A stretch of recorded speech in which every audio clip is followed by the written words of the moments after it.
Para fazermos a definição dos cenários de riscos do nosso projeto, nós utilizamos a abordagem do Risk IT da ISACA, que é um framework que permite você caracterizar o cenário de risco da sua empresa, abordando questões como a governança do risco, a avaliação do risco e a resposta que vai ser dada a esse risco, bem como definindo, né, os atores ou comunidade de ameaça, os eventos que vão disparar aquela ameaça, os ativos ou recursos envolvidos nisso, nesse risco, né, as consequências ou o impacto do risco sobre a empresa, o negócio, bem como as dimensões desse impacto e o timing, que seria os momentos em que esse risco ele pode acontecer. Nós selecionamos 2 cenários, um deles é a falta de clareza dos requisitos e o segundo é a baixa qualidade de código ou produto, qualidade comprometida no código ou no produto.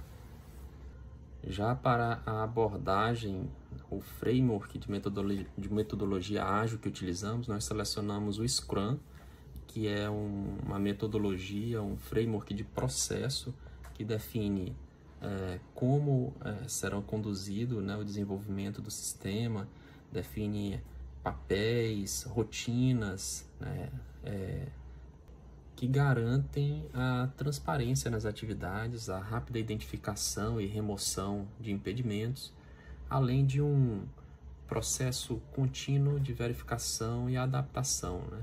Permite um feedback muito mais rápido, né, por parte dos interessados, uma vez que a gente consegue entregar o sistema, as funcionalidades em pequenas partes ou sprints, né, com time box definido, o que reduz os riscos e maximiza, né, a qualidade do produto final. Olá, iniciando a fase 3 do nosso Tech Challenge, que se trata da execução do projeto em si. O nosso sistema é o Planejei, que é um módulo de planejamento de estudo para estudantes de medicina que desejam passar na prova de residência ou tirar títulos de especialista. Eu vou iniciar falando na nossa arquitetura, da seleção da arquitetura. Optamos pela Clean Architecture, né, que organiza os códigos em camadas de responsabilidade, né, onde as dependências sempre apontam para o núcleo da aplicação, que são as regras de negócio, que é a parte mais importante de todo o sistema.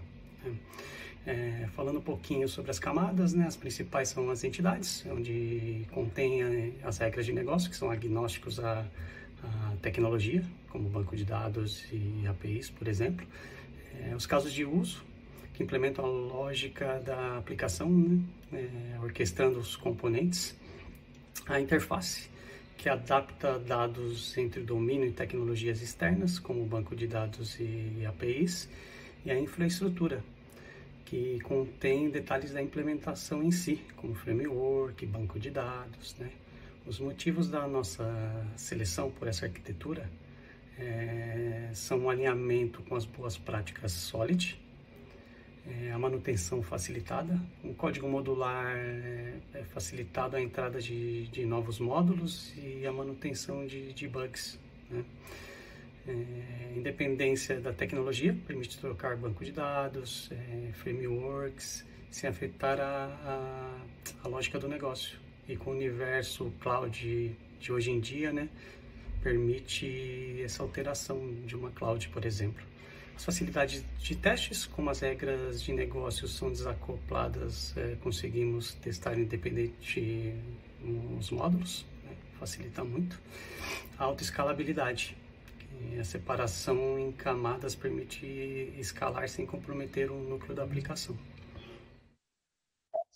O nosso projeto com o framework de desenvolvimento ágil, o Scrum, por ser um framework que vai possibilitar que nós possamos fazer um trabalho interativo, incremental, dividindo as entregas em sprints. Por que nós escolhemos o Scrum? Né?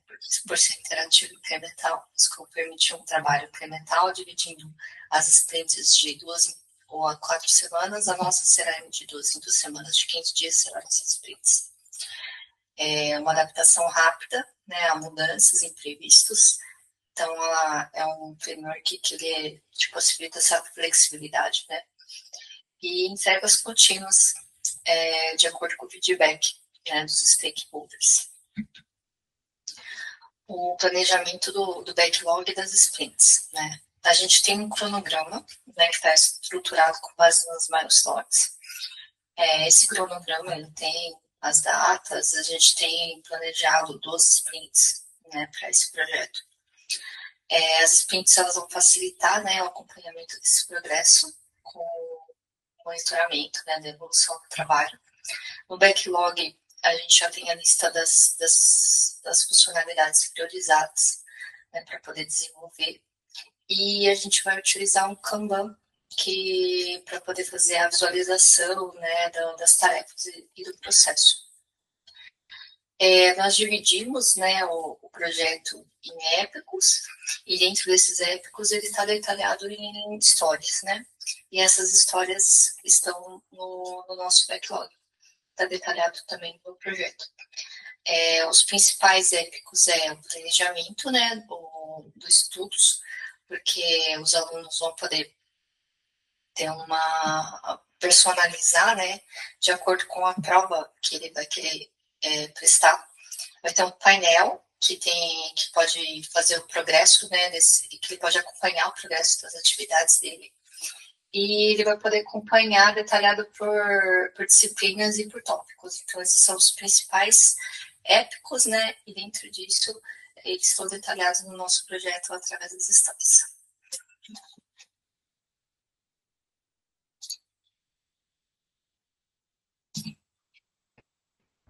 Olá pessoal, tudo bom? Vou falar um pouco da nossa arquitetura, ela será cloud, optamos pela AWS. A AWS, além dela ser amplamente utilizada no mundo, ela tem uma taxa de confiabilidade muito boa, o seu suporte é bom, a comunidade é bem ativa, e falando em questão de estrutura, a gente pode contar, por exemplo, com a AWS Lambda, que é uma solução muito boa, ainda mais para um aplicativo que está no começo. Então, assim, nós pagaremos apenas pelo que for utilizado. Isso reduz a questão de gastos desnecessários, ainda mais no começo. E também fora isso, ela oferece o Amplify, que é um framework que ajuda na solução, né, de banco de dados, de notificação push, APIs, autenticação. E ela se torna, então, um ecossistema muito importante para o que precisamos hoje, fora a questão de segurança. Ele tem todos os protocolos ali que ajudarão a nossa aplicação funcionar corretamente, funcionar como esperado. E também tem seus serviços de integrações das APIs, enfim. Então, por essas questões, optamos pela AWS para ser a nossa solução, que será o cloud.